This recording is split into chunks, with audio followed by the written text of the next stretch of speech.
సంవత్సరం గడిచింది. సంవత్సరం నుంచి మేము వేచి చూస్తున్నాం. ప్రజలు ఆనాడు చంద్రబాబు నాయుడు గారు, అదేవిధంగా కేంద్రంలో నరేంద్ర మోడీ గారు కొత్తగా ఒకసారి కూడా గెలవలేడు, ఏదో అవకాశం ఇద్దామని పవన్ కళ్యాణ్ గారికి అందరికీ కలిపి కూటమి ప్రభుత్వానికి ప్రజలు అధికారాన్ని కట్టబెడితే ఎన్నికల ముందు వీళ్ళు ఇచ్చినటువంటి హామీలు తుంగలో తొక్కి ఈరోజు మేము అడుగుతున్నాం. ఈ ఆంధ్ర రాష్ట్ర ప్రజల తరపున వైఎస్ఆర్ కాంగ్రెస్ పార్టీ అధ్యక్షుడు జగన్మోహన్ రెడ్డి గారు ఏదైతే దిశానిర్దేశం ఇచ్చారో, ఈ రాష్ట్రంలో ప్రజల పక్షాన నిలవటానికి వైఎస్ఆర్ కాంగ్రెస్ పార్టీ ముందుగా ఉంటుందని, మీరు ఏదైతే కూటమి ప్రభుత్వం ఎన్నికల ముందు ఇచ్చినటువంటి అబద్ధ హామీలు కావచ్చు, సూపర్ 6 కావచ్చు, సూపర్ 7 కావచ్చు, మేము ఒకటే అడుగుతున్నాం. ఈరోజు అధికారం మీకుంది. మీరు ఆనాడు జగన్మోహన్ రెడ్డి గారు బటన్ నొక్కుతున్నారు, ఏముంది ముస్లిం కూడా బటన్ నొక్కుతుంది అన్నారు.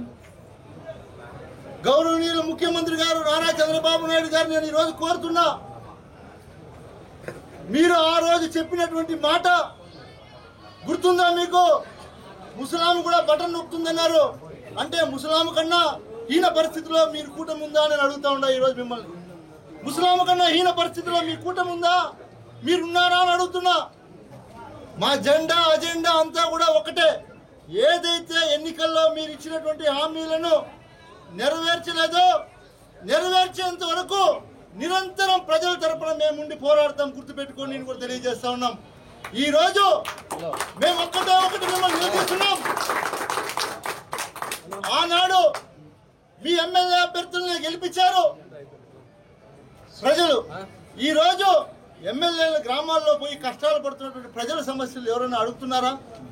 ఎవరైనా కనుక్కుంటున్నారా నేను అడుగుతున్నా. గెలిచి ఈ రోజుకి సంవత్సరం అయింది.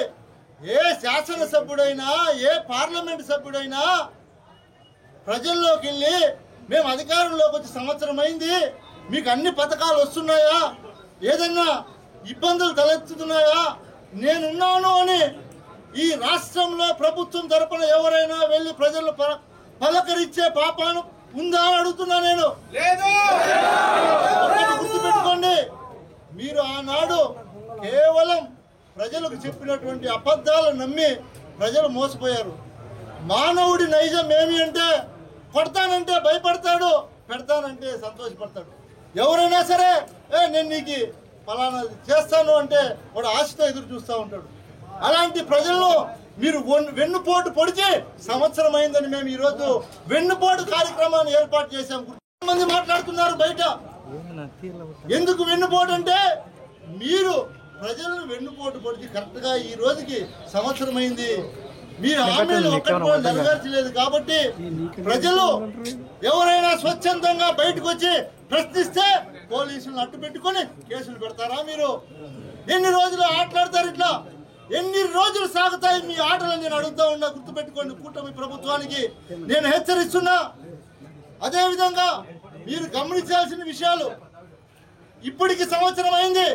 సంవత్సరంలో అమలు కాని హామీలను కూడా పూర్తిగా ఈ సంవత్సరం, రాబోయే సంవత్సరంది, ఈ గడిచిపోయినటువంటి సంవత్సరంది, 2 సంవత్సరాలది పూర్తిగా నెరవేర్చాలని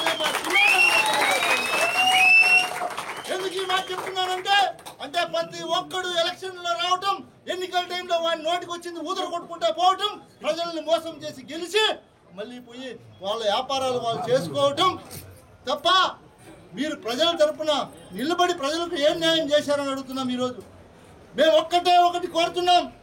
ప్రజలారా మీరు గమనించండి, ఆనాడు వైఎస్ఆర్ కాంగ్రెస్ పార్టీ అధికారంలో ఉన్నప్పుడు, వైఎస్ జగన్మోహన్ రెడ్డి ముఖ్యమంత్రిగా ఉన్నప్పుడు ఈ రాష్ట్రంలో ప్రజలకు ఎలాంటి పరిపాలన అందింది మీరు గమనించాల్సిందిగా రాష్ట్ర ప్రజలందరినీ కూడా నేను కోరుకుంటా ఉన్నా. ఈరోజు ఆ రోజు ఈ పచ్చ మీడియాను అడ్డం పెట్టుకొని ప్రతి చోట ఉన్నది లేనిది అబద్ధాలు చెప్పించి ప్రజల్ని నమ్మించాలని చూసి ఆఖరికి నమ్మలేదు ప్రజలని తెలిసిపోయిన తర్వాత ఈ అబద్ధాల హామీలను తెర మీదకి తీసుకొచ్చి చంద్రబాబు నాయుడు గారు, అదేవిధంగా మిత్రబృందమైనటువంటి పవన్ కళ్యాణ్ గారు అబద్ధాలు చెప్పి ఈ రోజు ముఖ్యంగా మీరు గమనించండి, సచివాలయ ఉద్యోగాలు ఎవరు ఇచ్చారండి?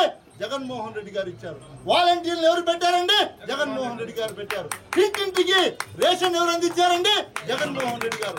ఈ రోజు రాష్ట్రంలో గత 3-4 రోజుల నుంచి చూస్తున్నాం, అవ్వ తాత వయసైనటువంటి వారు రేషన్ షాపుల దగ్గర పడిగాపులు కాస్తుంటే వాళ్ళకి ఏదైనా అయితే ఎవరు చూస్తారో, ఎంతమంది చనిపోయారో అది మీ దగ్గర రికార్డ్స్ ఉన్నాయా ప్రభుత్వాన్ని నేను అడుగుతున్నా.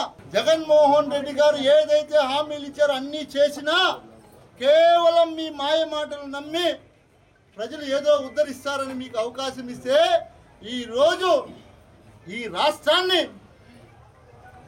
ప్రతి రోడ్లోన ప్రతి వీధిలోన ఎక్కడ చూసినా గాంజాయి అమ్మకాలు, గాంజాయి బ్యాచ్ని ప్రోత్సహిస్తూ, అదేవిధంగా మీరు ముఖ్యంగా గమనించాలి, గత ప్రభుత్వంలో మనం ఉన్నప్పుడు అధికారంలో ఉన్నప్పుడు ఎక్కడైనా సరే ఈ లాటరీ టికెట్లు అనే సంస్థ ఉండిందా? ఎక్కడైనా ఉండిందా? ఈ రోజు పరిస్థితి ఏమవుతా ఉంది? చిన్నాభిన్నమైపోతున్నారు సామాన్య కుటుంబాలు. మీరు ఇంకా ఒకటి గమనించాలి, పెద్దలందరూ చెప్పారు, ఏ రోడ్లో పోయినా కూడా మద్యం దొరుకుతుంది. ఇప్పుడు చంద్రబాబు నాయుడు గారు ఎన్నికలప్పుడు చెప్పాడు, ఎన్నికలప్పుడు పోయినప్పుడు 100 రూపాయలకే మంచి మద్యాన్ని ఇస్తానన్నాడు. ఈ రోజు రేటు పెంచి ప్రతి రోడ్లోనే బెల్ట్ షాప్ పెట్టించినటువంటి ఘనత ఈ కూటమి ప్రభుత్వం, గుర్తుపెట్టుకోండి. ఆ రోజు మీరు అన్ని ఏదైతే జగన్మోహన్ రెడ్డి గారు ఇస్తానని చెప్పి ఇస్తున్నటువంటి పథకాల్ని కాపీ పేస్ట్ చేశారు. అమ్మ ఒడికి తల్లికి వందనం అని పేరు పెట్టి ఈ మీ ఇంట్లో ఎంతమంది ఉంటే అంతమందికి ఇస్తా, సంపద సృష్టిస్తా. ఎక్కడ బాబు గారు నీ సంపద? ఎక్కడా? అంటే కేవలం నీ మాయ మాటలు. ఒకటి గుర్తుపెట్టుకోండి, వయసులో పెద్దవారు ఏదో ఈసారి నేను ఖచ్చితంగా నెరవేరుస్తానని మీరు హామీ ఇస్తే ప్రజలు నమ్మి మోసపోయారు. ఈరోజు రాజధానిలో రియల్ ఎస్టేట్ చేసుకున్నటువంటి కూటమి ప్రభుత్వాన్ని ఆంధ్ర రాష్ట్ర ప్రజలందరూ కూడా ఎండగట్టే సమయం ఆసన్నమైంది, గుర్తుపెట్టుకోండి. ఇండియా పాకిస్తాన్ ఉద్రిక్తతలపై లేటెస్ట్ అప్డేట్స్ కోసం డౌన్లోడ్ చేసుకోండి RTV లైవ్ యాప్.